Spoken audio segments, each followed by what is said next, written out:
एक बार फिर पश्चिमी विक्षोभ ने दस्तक दे दी है और इसका असर अब सिर्फ उत्तर भारत तक सीमित नहीं बल्कि पूर्वी और उत्तर पूर्वी राज्यों तक फैलता जा रहा है। मौसम विभाग यानी कि आईएमडी ने साफ चेतावनी दी है कि 22 मार्च से लेकर 26 मार्च तक देश के कई हिस्सों में तेज हवाएं, भारी बारिश, ओलावृष्टि और पहाड़ों में बर्फबारी देखने को मिल सकती है। नमस्कार, मैं हूं आकांक्षा और आप देख रहे हैं न्यूज 18 का डिजिटल प्लेटफॉर्म। अगर आप कहीं भी बाहर जाने की सोच रहे हैं, यात्रा प्लान कर रहे हैं या फिर खेती से जुड़े हुए हैं तो इस वीडियो को आखिर तक जरूर देखिए क्योंकि मौसम विभाग ने कुछ चेतावनी जारी की है। सबसे पहले आपको बताते हैं कि पश्चिमी विक्षोभ आखिर होता क्या है। तो देखिए, ये एक तरह का मौसम सिस्टम होता है जो भूमध्य सागर के आसपास बनता है और धीरे धीरे भारत की तरफ बढ़ता है। जब ये भारत के उत्तर पश्चिम हिस्से में पहुंचता है तो बारिश, बर्फबारी और तेज हवाओं का कारण बनता है। इस बार खास बात यह है कि सिस्टम काफी एक्टिव है और लगातार कई दिनों तक असर दिखाने वाला है। कहां कहां असर पड़ेगा ये भी आपको बताते हैं। उत्तर भारत की यदि बात की जाए तो उत्तर प्रदेश, पंजाब, हरियाणा और दिल्ली में तेज आंधी, गरज चमक और ओलावृष्टि देखने को मिल सकती है। वहीं मध्य भाग की यदि बात की जाए तो मध्य प्रदेश और छत्तीसगढ़ में भी अचानक मौसम बदल सकता है। तेज बारिश और तूफान की संभावना बनी हुई है। वहीं यदि पूर्वी भारत की बात की जाए तो मौसम विभाग ने बिहार, पश्चिम बंगाल और झारखंड में भारी बारिश, बिजली गिरने का खतरा और कुछ जगहों पर ओलावृष्टि की भी चेतावनी जारी की है। उत्तर पूर्व भारत की यदि बात की जाए तो असम, मेघालय, अरुणाचल प्रदेश, ये वो तमाम राज्य है जहां पर लगातार बारिश और इसके साथ ये भी बताया जा रहा है कि तेज हवाएं और मौसम खराब रहने वाला है। अब बात करते हैं पहाड़ी राज्यों की।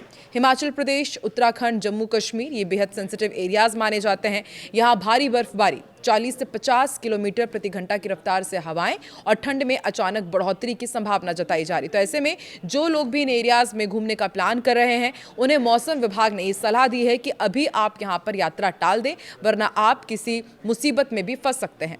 ओलावृष्टि और किसानों पर क्या असर होगा ये भी आपको बताते हैं। देखिए, सबसे बड़ी चिंता किसानों की है। कई राज्यों में पहले ही ओलावृष्टि हो चुकी है और फसलें प्रभावित हुई है और आने वाले दिनों में गेहूं, सरसों और सब्जियों की फसल पर इसका सीधा असर पड़ सकता है। माना जा रहा है कि शायद सब्जियां महंगी भी हो सकती हैं।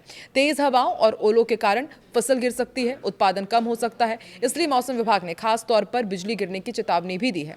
खुले मैदानों में ना जाए, पेड़ों के नीचे बिल्कुल भी खड़े ना हो क्योंकि जब बिजली गिरती है तो सबसे पहले पेड़ ही उन्हें अपनी तरफ आकर्षित करते हैं, ये तो हम जानते ही हैं। ऐसे में जब कहीं पर बिजली गिर रही हो, बारिश हो रही हो तो मोबाइल का इस्तेमाल खुले में कम करने की भी सलाह दी गई है।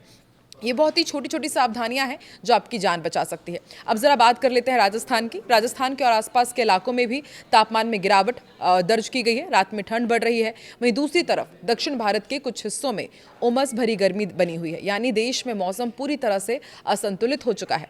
और आईएमडी के अनुसार 26 मार्च के बाद क्या होगा ये भी आपको बताते। देखिए, 26 मार्च के बाद फिर से उत्तर पश्चिम भारत में एक नए सिस्टम के एक्टिव होने के आसार जताए जा रहे हैं, यानी राहत मिलने की जगह मौसम फिर से बिगड़ सकता है।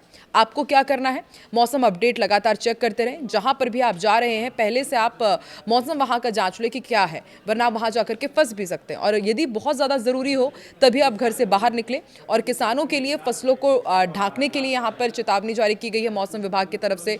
बिजली गिरने से बचाव करें, बच्चों और बुजुर्गों का खास ध्यान रखें। तो आने वाले 5 से 7 दिन बेहद अहम है। मौसम कभी भी बदल सकता है, इसलिए सावधान जरूर रहें, सतर्क रहें। अगर आपको ये जानकारी उपयोगी लगी हो तो वीडियो को लाइक करें, चैनल को सब्सक्राइब भी जरूर करें।